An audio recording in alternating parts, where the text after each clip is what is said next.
हे hello everyone, good morning. कैसे हैं आप सभी लोग? आप लोग बहुत अच्छे होंगे, फिट होंगे, फाइन होंगे और जहाँ भी होंगे स्वस्थ होंगे, साथ में अपनी स्टडी भी बहुत अच्छे से कर रहे होंगे। तो दोस्तों यहाँ पे जो है आपके लिए नेक्स्ट 20 क्वेश्चंस हैं जो कि हमने 2013 की प्रीवियस ईयर के जो क्वेश्चन पेपर सॉल्व किए थे टीजीटी का, उसी से रिलेटेड आज आगे के 20 क्वेश्चन है। 20 एमसीक्यूज करेंगे। वीडियो को बहुत लेंथी नहीं करना। 20 क्वेश्चन अगर हम लोग कर रहे हैं तो 20 के 20 हमें बिल्कुल याद हो जाने चाहिए, बिल्कुल करेक्ट उसका आंसर होना चाहिए। अपना स्कोर भी देखना, क्योंकि क्वेश्चन का लेवल है बहुत ही ईजी है, बहुत टफ नहीं है, अच्छे क्वेश्चंस है। और क्योंकि ये हमारे पेपर में आए हुए क्वेश्चन है, इसलिए इनको सॉल्व भी करना, अपना स्कोर भी चेक करना कितना है। अगर 20 है तो 20 में क्वेश्चन का लेवल ऐसा कि आप 20 में 20 गेन कर सकते हो अगर आप प्रिपरेशन कर रहे हो तो। और पिछली बार भी आपने टीजीटी का अगर एग्ज़ाम दिया है तो आपकी ऑलरेडी प्रिपरेशन पूरी तरीके से प्रिपरेशन होगी। बस आपको यहाँ पे क्या करना है, बस आपको रिवीजन करना है, ठीक है। तो आप क्या करो, जितने भी पुराने पेपर मिलते, पुराने पेपर को सॉल्व करो, OMR शीट ले लो, वॉच रखो, अपना टाइम फिक्स करो। हमको 3 घंटे में ये पेपर सॉल्व करना है, इतने क्वेश्चन हमको ज़्यादा से ज़्यादा क्वेश्चन को लगाना है।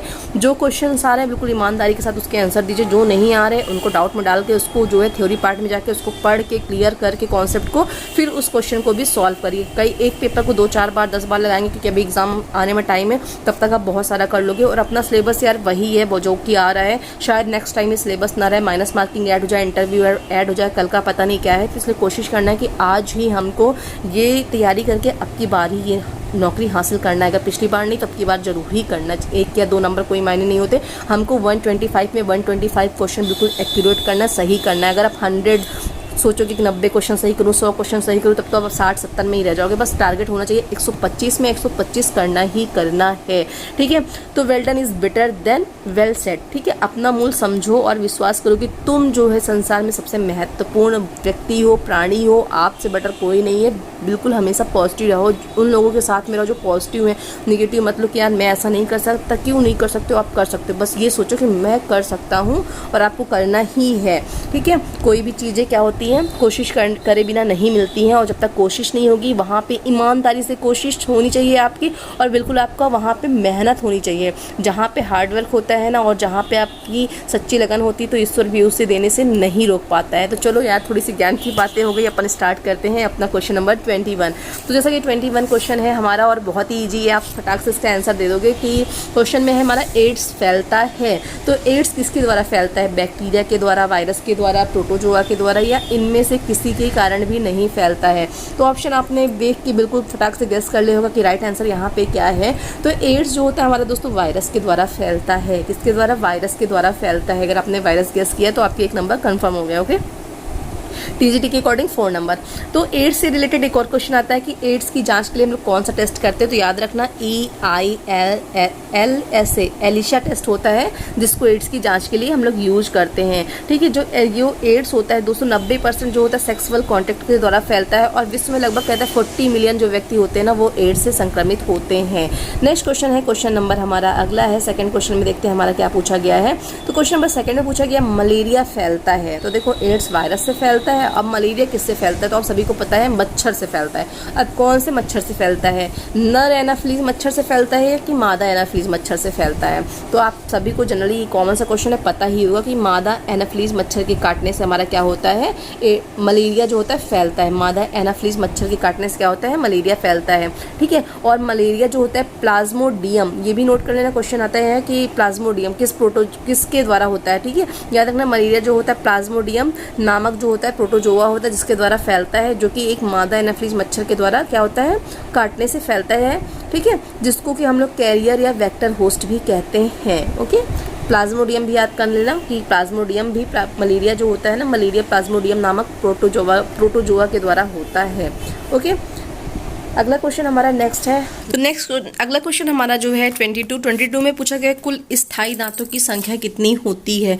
मीन्स जो स्थायी फिक्स दांत होते हैं, जैसे 2 टाइप के टीथ होते हैं ना हमारे, एक तो मिल्की टीथ होते हैं जो कि टूट जाते हैं, फिर उसके बाद जो हमारे टीथ आते हैं वो फिक्स दांत होते हैं, मीन्स स्थायी दांत होते हैं। तो आप सभी जानते हो कितने होते हैं? 32। यहाँ पे करेक्ट आंसर क्या होता है? 32 दांत हमारे होते हैं, ओके। चलते अगले क्वेश्चन की तरफ। नेक्स्ट क्वेश्चन हमारा 23 में पूछा गया है कि लंबी अस्थियों का मानव शरीर में कार्य क्या होता है? तो लंबी अस्थियों का ये क्वेश्चन आपने बहुत बार सॉल्व किया होगा, तो आपको इसका आंसर भी पता होगा। जो हमारी लंबी अस्थियां होती हैं वो हमारे शरीर में उत्तोलक की तरह कार्य करती है। कैसे काम करती हैं? उत्तोलक की तरीके से कार्य करती हैं। तो राइट आंसर यहाँ पे क्या हो जाता है हमारा? ऑप्शन सी बिल्कुल करेक्ट हो जाता है, ओके। ऑप्शन सी यहाँ पे करेक्ट होता है।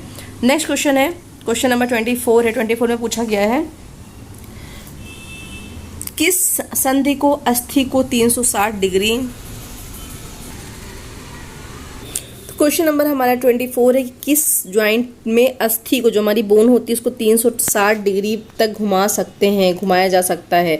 तो ऑप्शन देख सकते हो, ऑप्शन ए है ball and socket joint, option B है पिवट ज्वाइंट, ऑप्शन सी है हिंज ज्वाइंट, ऑप्शन डी है ग्लाइडिंग ज्वाइंट। तो राइट आंसर यहाँ पे ऑप्शन अकॉर्डिंग यहाँ पे क्या होगा, देखो पिवट ज्वाइंट जो होता है तो वो तो हमारा क्या होगा, रोटेट नहीं होता। हिंज ज्वाइंट भी नहीं होता, हिंज ज्वाइंट रहता क्या है, कोहनी वगैरह में होता है, कोहनी में हमारे क्या होता है, हिंज ज्वाइंट होता है। कोहनी मीन्स कह सकते हो कोहनी और एल्बो जो ज्वाइंट होता है तो वो तो सिर्फ फ्रैक्चर एक्सटेंशन काम कर सकता है, और हमारा जो ये ग्लाइडिंग ज्वाइंट है तो बस ग्लाइड का काम कर सकता है। तो यहाँ पे ऑप्शन अकॉर्डिंग राइट आंसर जो होता है ऑप्शन के अकॉर्डिंग ऑप्शन ए करेक्ट होता है, means ball and socket joint जो होता है वो राइट होता है। नेक्स्ट क्वेश्चन हमारा ये हमारा बॉल एंड सॉकेट ज्वाइंट है। बॉल एंड सॉकेट ज्वाइंट कहाँ पे होता है, ये क्वेश्चन बहुत बार आता है। तो देख सकते हो बॉल एंड सॉकेट ज्वाइंट जो होता है वो हमारे हिप ज्वाइंट और हमारे शोल्डर ज्वाइंट में बॉल एंड सॉकेट ज्वाइंट होता है। तो इसका इमेज देख सकते हो, आप लोग स्क्रीनशॉट ले सकते हो, देखना हो। नेक्स्ट क्वेश्चन हमारा क्वेश्चन नंबर 25 में पूछा गया है कि पेनाल्टी कॉर्नर किस खेल से संबंधित हैं। तो ये सारे जो क्वेश्चन है 2013 का प्रीवियस ईयर क्वेश्चन ही पेपर है, तो क्वेश्चन का आप देख सकते हो आंसर। लेवल मतलब बहुत ही अच्छा है, बहुत टफ नहीं है, तो ये सब आप आराम से पूरे पूरे क्वेश्चन कवर कर सकते हो, ठीक है। अगर आप स्टडी कर रहे हो कंटिन्यू तो बहुत ही अच्छे से इसका आंसर दे सकते हो। तो पेनाल्टी कॉर्नर किस खेल से संबंधित है, हॉकी, फुटबॉल, बास्केटबॉल, वॉलीबॉल। तो किसकी बात की गई, पेनाल्टी कॉर्नर की बात की गई। तो पेनाल्टी कॉर्नर हॉकी से रिलेटेड है। Penalty stroke, right back, centre forward, centre half, centre line, line man, tie breaker, bully, roll on, ये जो सारे वर्ड है ये सारे हमारे किससे रिलेटेड है, हॉकी से रिलेटेड है। और वर्ड से रिलेटेड भी एग्जाम में क्वेश्चन आते हैं कि कौन सा वर्ड किस गेम से रिलेटेड है, ओके।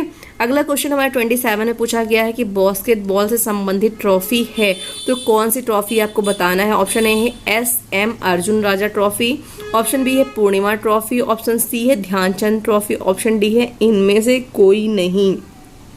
तो दोस्तों यहाँ पे जो हमारा राइट आंसर होता है SM अर्जुन राजा ट्रॉफी जो होती है बास्केटबॉल से संबंधित है, ठीक है। और इससे रिलेटेड और भी ट्रॉफियाँ हैं, जैसे कि विलियम टॉन्ट कप होता है हमारा जो कि राष्ट्रीय पुरुष चैंपियनशिप में दिया जाता है, फेडरेशन कप होता है, विलियम जॉन्स ट्रॉफी होती है, BC गुप्ता ट्रॉफी होती है। तो ये सारी बास्केटबॉल से रिलेटेड ट्रॉफियाँ हैं। ऐसे ही और सारे गेम से रिलेटेड जितनी भी ट्रॉफियाँ हैं तो आप पढ़ सकते हो, नहीं तो इस पर भी मैं एक वीडियो बना दूंगी ट्रॉफी से रिलेटेड वीडियो, जिनको आप देख के याद कर सकते हो, ओके। नेक्स्ट क्वेश्चन हमारा 27 है। तो बेरी-बेरी नामक बीमारी किस विटामिन की कमी के कारण होता है, vitamin A, vitamin B, vitamin C, vitamin D. तो ऑप्शन यहाँ पे बिल्कुल करेक्ट आपने चूज कर लिया होगा, विटामिन बी की कमी से बेरी-बेरी होता है, विटामिन ए की कमी से हमें नाइट ब्लाइंडनेस होता है, विटामिन सी से हमें क्या होता है, स्कर्वी होता है, विटामिन डी से हमें रिकेट्स, जो बच्चों में रिकेट्स होता है और बड़ों में अस्टोमलेशिया बीमारी हो जाती है। तो यहाँ पे विटामिन सिर्फ नहीं पढ़ना है, विटामिन के साइंटिफिक नेम जो है उनको याद करना है, कौन से विटामिन मतलब किसमें सबसे ज़्यादा, कौन सी ऐसी वेजिटेबल्स, फ्रूट्स, कौन ऐसा चीज़ है जिसमें सबसे ज़्यादा हमें वो विटामिन प्राप्त होता है। जैसे कि अभी एग्जाम में TGT का जो क्वेश्चन आया था प्रीवियस ईयर 2021 में पूछा गया था कि विटामिन सी सबसे ज़्यादा किस में मिलता है, तो वहाँ पे टमाटर दे रखा था, अमरूद दे रखा था और ऐसे ही ऑप्शन दे रखे थे। तो सभी जनरली टमाटर करके आए थे, बट वहाँ पे सबसे ज़्यादा पूछा था कि इन सब में सबसे ज़्यादा किस में प्राप्त होता है, तो सबसे ज़्यादा अमरूद में वहाँ पे था। तो वहाँ पे जो राइट आंसर अमरूद था। तो ऐसे क्वेश्चन आ जाएंगे जो क्वेश्चन बहुत ही ईजी होंगे, बट वहाँ पे क्वेश्चन क्या है देना बहुत टफ हो जाएगा। तो ये याद करना कि जो है कि हाई सबसे ज़्यादा किस में मिलता है, फिर सबसे कम किस में मिलता है, मीडियम में किस में मिलता है, तो ऐसे करके याद कर लेना, ओके। और इसी से विटामिन से रिलेटेड एक और क्वेश्चन आता है कि जो है विटामिन जल में जो घुलनशील विटामिन और वसा में घुलनशील विटामिन कौन सी है, तो इसको भी रट्टा मार लेना, बिल्कुल नोट कर लेना। तो जल में मतलब याद रखना जो जल में घुलनशील है वो B and C विटामिन है, मीन्स ठीक है, B और C विटामिन जो है जल में घुलनशील है। अगर बात करें वसा में तो फैट में जो सॉल्युबल विटामिन है वो हमारा ADEK है, ठीक है।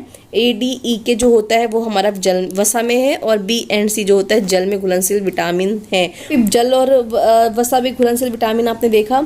और यहाँ पे ये भी देख लेना विटामिन ई से हमें जो होता है स्टेरिलिटी हो जाता है, स्टेरिलिटी नामक रोग हो जाता है। विटामिन के से हमें क्या होता है, रक्त का थक्का ना बनना, ये सारी चीज़ें हो जाती हैं। विटामिन ए से नाइट ब्लाइंडनेस, B से बेरी, C से स्कर्वी, विटामिन डी से बच्चों में हो जाता है रिकेट्स और बड़ों में अस्टोमलेशिया, विटामिन ई से स्टेरिलिटी हो जाती है, विटामिन के से रक्त का थक्का ना बनना, ये सारी बीमारियां होती हैं। जल में घुलनशील vitamin only for B and C है, वसा में हमारा ADEK, ये हमारे किसमें फैट में घुलनशील विटामिन है, ओके।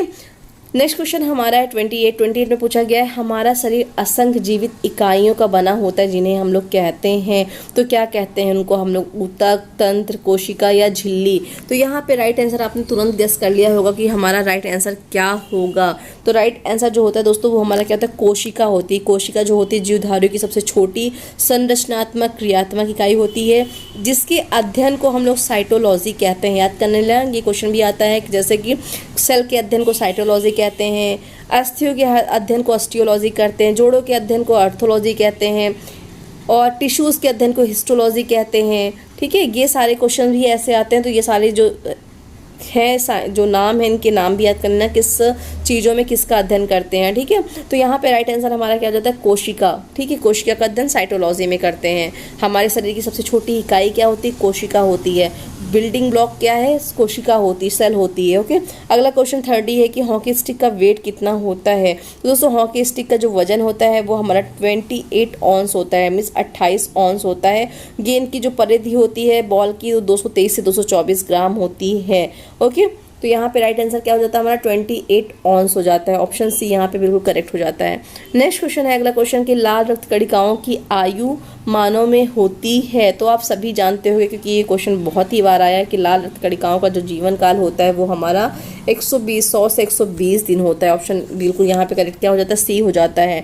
ठीक है, कितना होता है? 100 से 120 दिन होता है। अब मनुष्य में लाल रक्त जो कणिकाएं होती हैं, आरबीसी होती हैं, इनकी जो आयु होती है आपने देख ली 100 से 120 दिन होता है। और अगर बात करें वाइट बीसी की, जो WBC हमारी होती है मीन्स श्वेत रक्त कणिकाएं होती है, वो 1 से 4 दिन होती हैं मीन्स।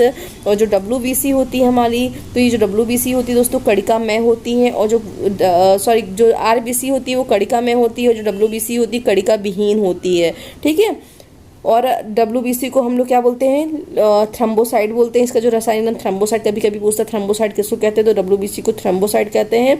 और जो RBC होता है उसको हम लोग क्या बोलते हैं? ल्यूकोसाइड बोलते हैं। ओके, चलते हैं अगले क्वेश्चन की तरफ। तो क्वेश्चन कैसे करना है आपको? अगर ये क्वेश्चन आया ना तो इस क्वेश्चन को पूरा इसके बारे में पूरा पढ़ डालना है कि कड़ी का जीवन काल कितना होता है। लाल रक्त का दिया तो लाल रक्त पढ़ना है, फिर वाइट जो ब्लड सेल्स है, फिर प्लेटलेट्स क्या है, कहाँ पे बनता है, कितने दिन रहता है, इसका रासायनिक नाम क्या है। तो एक एक क्वेश्चन में आपको जितने भी क्वेश्चन बन सकते हैं ना उसको अपने दिमाग से बनाना है, उसको सॉल्व करना है। ठीक है, जो कि बच्चे नहीं है, आपको ऐसे करके प्रिपरेशन करनी है।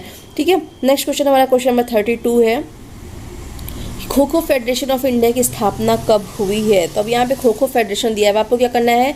एक पेज में लिखना है, कॉपी पेन में फेडरेशंस, वहाँ लिखना है kho kho federation, kabaddi federation of, means कौन सी इंडिया के बारे में लिखना है, फिर वर्ड का अलग है। ठीक है, kho kho federation, kabaddi federation, volleyball federation, उनसे रिलेटेड जो भी सन होते हैं, ईयर होते हैं, उनको सामने नोट करना, उसको बिल्कुल याद कर लेना। ठीक है, क्योंकि ये सन से जो रिलेटेड क्वेश्चन होते हैं इसको याद करना थोड़ा सा टफ होता है, तो आप बिल्कुल नोट करके उसको दिन में 1-2 बार चलते फिरते देखोगे तो याद हो जाएगा। ऐसे करके तरीके से पढ़ाई करोगे तो बिल्कुल क्लियर हो जाएगी पढ़ाई, और आपको कोई भी नहीं रोक सकता एग्जाम को क्रैक करने से। ठीक है, तो 32 में हमारा खो खो फेडरेशन इंडिया की जो स्थापना है वो हमारी 1960 में हुई थी, 1960 में हुई थी। 1960 यहाँ पे करेक्ट आंसर होता है। क्या होता है? 1960 में हुई थी। ओके, अगला क्वेश्चन हमारा क्वेश्चन नंबर 33 है।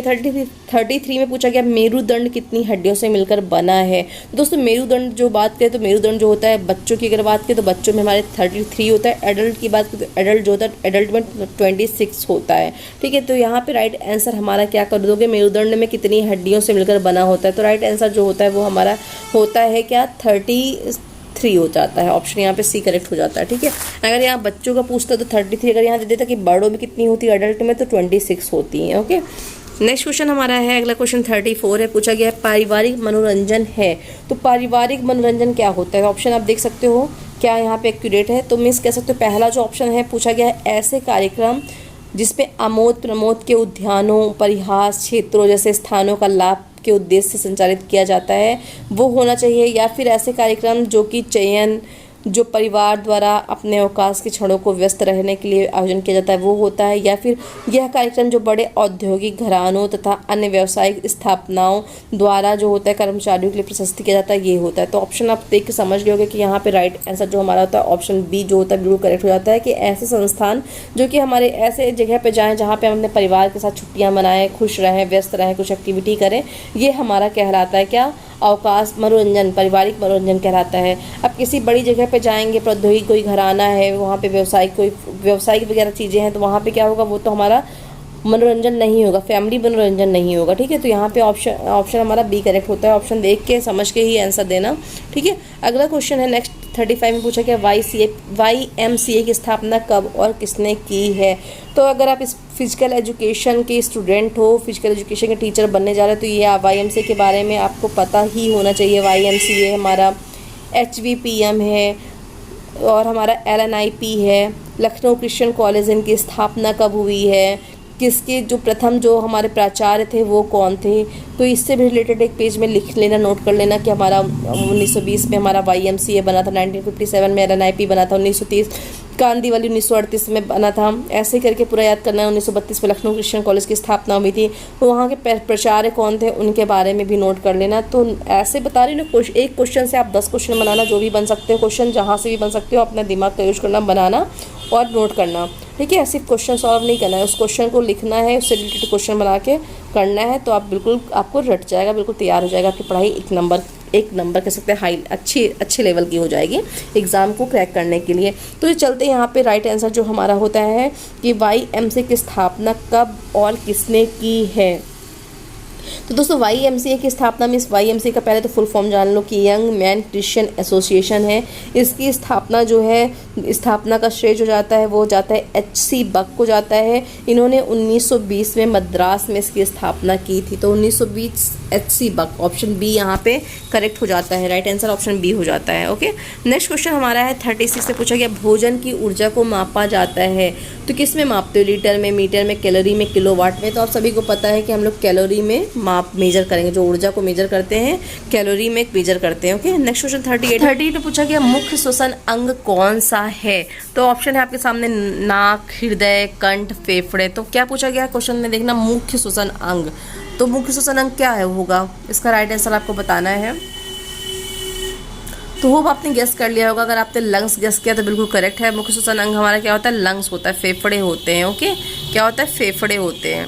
क्वेश्चन नंबर 39 में पूछा गया कि शेल्डन द्वारा दिया गया वर्गीकरण कौन सा है। अब यहाँ पे शेल्डन पूछा है। अब आपको शेल्डन से रिलेटेड, शेल्डन ने कौन से वर्गीकरण किए हैं, उनके क्या नाम है, उन्होंने उसको दूसरा नाम क्या दिया। जैसे कि उन्होंने एंडोमॉर्फिक को विस्रोटोनिया दिया है, तो ऐसे उन्होंने जो भी नाम दिए हुए हैं उनको किस नंबर से डिवाइड किया, जैसे 117 171 किसको किस नंबर से डिनोट किया है, तो इसके बारे में पढ़ना है। हिप्पोक्रेट्स ने कौन सा क्लासिफिकेशन दिया है, युग ने कौन सा क्लासिफिकेशन दिया है, तो इन सब के बारे में आपको लिखना है एक जगह पे और उसको एक याद करना है। जैसा कि मैंने बताया कि एक क्वेश्चन में बहुत सारे क्वेश्चन बना के उसको नोट करना है, बिल्कुल मैटर को कलेक्ट करके लिखना है उसके सामने और याद कर लेना है। तो शेल्डन जो है मोस्ट इंपॉर्टेंट, यहाँ पे इससे रिलेटेड क्वेश्चन जनरली आता ही है, हमारे स्पोर्ट्स साइकोलॉजी का पार्ट है। तो शेल्डन द्वारा जो वर्गीकरण किया है दोस्तों, इन्होंने तीन भागों में डिवाइड किया था व्यक्तियों को। ठीक है, 3 भागों में डिवाइड किया था, जो कि एंडोमॉर्फिक, मेसोमॉर्फिक और एक्टोमॉर्फिक है। ठीक है, तो राइट आंसर हमारा ऑप्शन सी बिल्कुल यहाँ पे करेक्ट हो जाता है। नेक्स्ट हमारा और लास्ट क्वेश्चन है आज का 40 क्वेश्चन। जैसा कि कहा था 20 क्वेश्चन की सीरीज है, 20 क्वेश्चन करके हम लोग सॉल्व कर रहे हैं। तो 20 क्वेश्चन है अर्जुन अवार्ड कब दिया जाता है। तो कब दिया जाता है, 5 अगस्त को, 25 अगस्त को, 30 अगस्त को, 29 अगस्त को। अब यहाँ पे आपको याद क्या करना है, अर्जुन अवार्ड कब दिया जाता है, कब से शुरुआत हुई है, कितनी धनराशि दी है, पहला अर्जुन अवार्ड जो मिला है किसको मिला है, प्रेजेंट में किसको मिला है, इतने सारे क्वेश्चन यहाँ से बन जाते हैं। ठीक है, तो जो अर्जुन अवार्ड है हमें हमेशा कब दिया जाता है, 29 अगस्त को दिया जाता है। कब दिया जाता है, तो 29 अगस्त को दिया जाता है। ठीक है, 29 अगस्त याद रखना, 29 अगस्त को अर्जुन अवार्ड दिया जाता है। और इसकी शुरुआत कब हुई है, तो इसकी शुरुआत 1961 में। ठीक है, कब हुई है, 1961 में इसकी शुरुआत हुई है, किसकी, अर्जुन अवार्ड की। ओके मेरे प्यारे दोस्तों, कंप्लीट होता है यहाँ पे आपकी जो 20 क्वेश्चन की क्वेश्चन सीरीज थी, जो कि 2013 से लिए गए हमारे क्वेश्चंस थे, जिसमें हम लोगों ने 20 क्वेश्चन पहले सॉल्व किया था, 20 अभी किए हैं। होप आपने यहाँ पे 20 में 20 स्कोर या 18 या 19 किए होंगे, इससे कम नहीं किया होगा आपने, क्योंकि क्वेश्चन बहुत टफ नहीं थे। बस क्वेश्चन को आपको कैसे पढ़ना है, अगर एक क्वेश्चन दिया है ना, उसमें कितने क्वेश्चन बनेंगे ये आपको दिमाग लगाना है। जितने भी क्वेश्चन बनते हैं ना, उनको नोट करना है, नोट करके उसके आंसर ढूंढना और लिख लेना है। इससे आपका टॉपिक बिल्कुल क्लियर हो जाएगा, उस टॉपिक से आपके क्वेश्चन ही नहीं बचेंगे। इसलिए जितने ज़्यादा क्वेश्चन हो, क्वेश्चन को सॉल्व करो और उस क्वेश्चन से कई सारे जितने भी क्वेश्चन बनते हैं उतने क्वेश्चन बनाओ और तैयारी करो अपनी। और बी पॉजिटिव, थिंक पॉजिटिव रहो। ठीक है, निगेटिव मत सोचो। दिन में 10 बार अगर जब भी आप हताश हो रहे हो, नहीं हो रहा, आप बस बोलो कि मैं कर सकता हूँ, मैं कर सकता हूँ, मैं कर सकता हूँ, या मैं कर सकती हूँ। ठीक है, टाइम कभी किसी को नहीं मिलता, सबके पास टाइम की प्रॉब्लम्स होती हैं। तो अगर आधे घंटे मिलते हैं तो उस आधे घंटे में आप पढ़ो, 15 मिनट मिलता है उस 15 मिनट में पढ़ो, पर जो भी पढ़ो बिल्कुल क्लियर करके पढ़ो। ठीक है, तो यहाँ पे चलते चलते आपके लिए एक क्यूटो है कि शौक कभी नहीं पाला जाता। जी हाँ, शौक को कभी पाला नहीं जाता, कांच के खिलौनों को कभी उछाला नहीं जाता, मिल जाती है मंजिल कोशिश करने पर, हर बात तो किस्मत पर टाला नहीं जाता। तो दोस्तों, किस्मत पे हर चीज़ को मत टालिए। अरे यार, मेरी किस्मत में नहीं था, मेरी किस्मत में होगा तो मिलेगा, मेरी किस्मत में ये वो ये सब मत करिए, ब्ला ब्ला। किस्मत क्या होता है, उन्हीं का साथ देती है जो क्या करते हैं, हार्ड वर्क करते हैं, मेहनत करते हैं, उन्हीं के साथ किस्मत होती है। ठीक है, एक बार नहीं मिला तो दोबारा मेहनत करो, उससे ज़्यादा मेहनत करो। दोबारा नहीं मिला तो हताश मत हो, नहीं यार मैं अब इससे ज़्यादा मेहनत करूँगा, मेरी मेहनत में कोई कमी रही होगी तभी मुझे नहीं मिला। क्योंकि जो मेहनत करता है ना, उसको कभी भी हार नहीं मिलती है। बस सच्चे दिल से, आपकी लगन से मेहनत करो। जो सच्चे दिल और ताकत और ईमानदारी से मेहनत करता है ना, उसके साथ उसकी किस्मत होती, कभी भी उसकी किस्मत उसको धोखा नहीं देती है। तो be positive, think positive, hydrate रखिए अपने आप को, बॉडी में ऑक्सीजन की कमी मत होने दीजिए, स्वस्थ रहिए, मस्त रहिए, फिट रहिए।